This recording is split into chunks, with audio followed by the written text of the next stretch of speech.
मक्का मुश्तरका दिफाई मुआहिदा तवील मुद्दती दिफाई शराकतदारी की बुनियाद रखता है, सऊदी वजीर दिफा ने कहा है। सऊदी अरब, तुर्की और पाकिस्तान के दरमियान एक ऐसा अग्रीमेंट हुआ है जिसने एक सनसनी सी फैला दी है। जी हां, मक्का मुकर्रमा मुश्तरका दिफाई मुआहिदा पर दस्तखत कर चुके हैं ये तीनों ममालिक, यानी तुर्की, पाकिस्तान और सऊदी अरब। यह एक ऐसा इकदाम है जिसका मकसद दिफाई ताउन को फरोग देना और इज्तिमाई रोकथाम के निज़ाम को मजबूत बनाना है, जिससे इलाकाई और बैन अल-अक़वामी सतह पर अमन और इस्तेहकाम को तक़वियत मिले।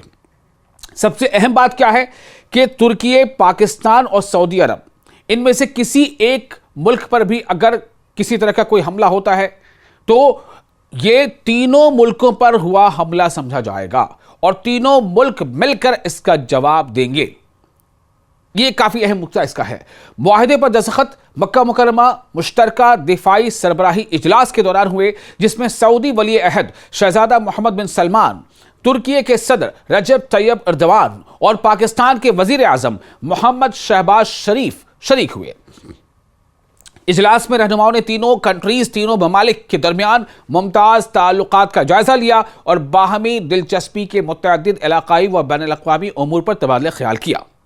यही वो अग्रीमेंट था, यही वो शराकतदारी थी जिसके बारे में मीडिया के कई हलकों से मुस्लिम नाटो जैसा एक नाम दिया जा रहा था। जी हां, मुस्लिम नाटो। जैसा आप जानते हैं, नाटो एक तश्कीलशुदा एक इज्तिमाई फ्रंट है जिसमें कई यूरोपीय देश शामिल हैं। उसी तरह से मुस्लिम नाटो इसे करार दिया जा रहा है। सवाल अब यह पैदा होता है कि क्या ये शराकतदारी तुर्की, पाकिस्तान और सऊदी अरब ये 3 तक महदूद रहेगा या इससे आगे भी बढ़ेगा? क्या इसमें कुछ और ममालिक आने वाले दिनों में शामिल हो सकते हैं? पहला। दूसरा कि इनकी अग्रीमेंट का सबसे अहम मकसद क्या है?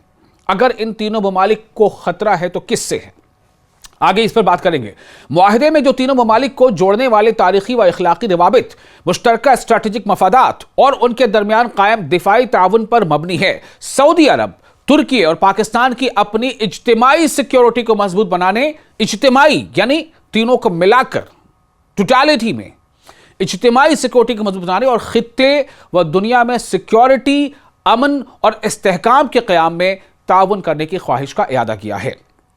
यानी कि इन तीनों मुल्कों का कहना है कि हम आपस में एकजुट रहेंगे, साथ ही साथ हम एक ऐसी ताकत बनेंगे कि जिसकी कोशिश होगी कि वो दुनिया के दूसरे हिस्सों में भी अमन को कायम करने में मददगार साबित हो।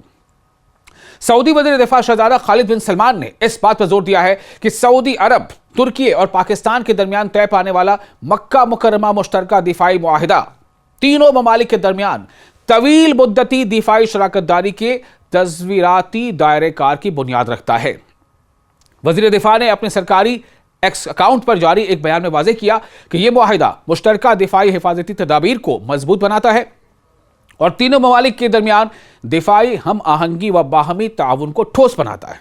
इससे खित्ते की सिक्योरिटी व इस्तेहकाम की हिमायत में मदद मिलती है और इलाकाई व बैन अल-अक़वामी सतह पर सिक्योरिटी और अमन को तक़वियत मिलती है।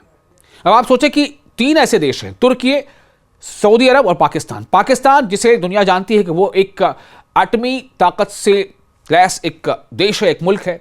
सऊदी अरब तेल का आप कह सकते हैं कि एक ऐसा देश जहां से काफ़ी बड़ी तादाद में दुनिया भर में खाम तेल की सप्लाई होती है, खाम तेल को वो प्रोड्यूस करता है। और दूसरा ये कि उसके पास पैसे की कमी नहीं है।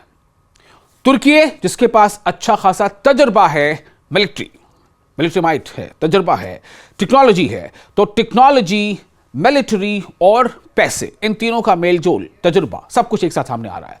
शहजादा खालिद बिन सलमान का यह बयान मक्का मुकर्रमा में मुनक़िदा सह फ़रीक़ी यानी तीन देशों के सह फ़रीक़ी इजलास के दौरान सऊदी वली अहद और वज़ीर आज़म मोहम्मद बिन सलमान, तुर्की के सदर रजब तैयब एर्दोगान और पाकिस्तान के वज़ीर आज़म मोहम्मद शहबाज शरीफ के मक्का मुकर्रमा मुश्तरका दिफाई मुआहिदे पर दस्तखत के बाद सामने आया है।